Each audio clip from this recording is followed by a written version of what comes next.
നമസ്കാരം. വയനാട് മുണ്ടക്കയത്തുണ്ടായത് വൻ ദുരന്തമെന്ന് കേരള ഗവർണർ ആരിഫ് മുഹമ്മദ് ഖാൻ. വയനാട്ടിലെ ക്യാമ്പുകൾ സന്ദർശിക്കും. രാജ്യത്തിന്റെ എല്ലാ കോണുകളിൽ നിന്നും സഹായം പ്രതീക്ഷിക്കുന്നുണ്ട്. സാധ്യമായ എല്ലാ സഹായവും നൽകി മുഖ്യമന്ത്രി പറഞ്ഞതുപോലെ 2018-ലും 2019-ലും അതിജീവിച്ച കേരളം ഇതും അതിജീവിക്കുമെന്നും ഗവർണർ മാധ്യമങ്ങളോട് വ്യക്തമാക്കി.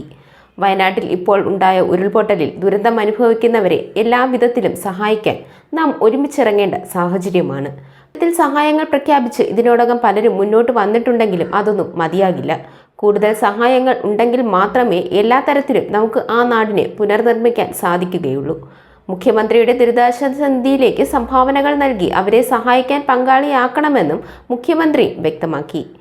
CRF-ലേക്ക് 50 ലക്ഷം കേരള ബാങ്ക് ഇക്കാര്യത്തിൽ ഇപ്പോൾ തന്നെ നൽകിയിട്ടുണ്ട്. സിയാൻ 2 കോടി രൂപ വാഗ്ദാനം നൽകി.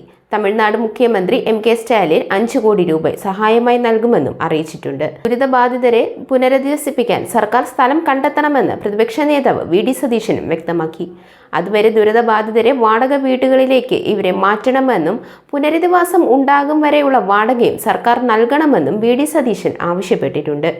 ഇക്കാര്യത്തിൽ സർക്കാരിന് പൂർണ്ണ പിന്തുണ നൽകുമെന്നും പ്രതിപക്ഷ നേതാവ് വ്യക്തമാക്കി. രക്ഷാപ്രവർത്തകർക്ക് ആവശ്യമായ ഭക്ഷണവും വെള്ളവും എത്തിക്കണമെന്നും അദ്ദേഹം കൂട്ടിച്ചേർത്തു.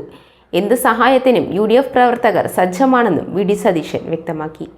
കൂടാതെ മമ്മൂട്ടി, മോഹൻലാൽ, മഞ്ജു വാര്യർ, പൃഥ്വിരാജ്, ടൊവിനോ തോമസ്, ബേസിൽ ജോസഫ്, ഉണ്ണി മുകുന്ദൻ തുടങ്ങിയ താരങ്ങളും വയനാടിന് ഐക്യദാർഢ്യവുമായി രംഗത്തെത്തി കഴിഞ്ഞു.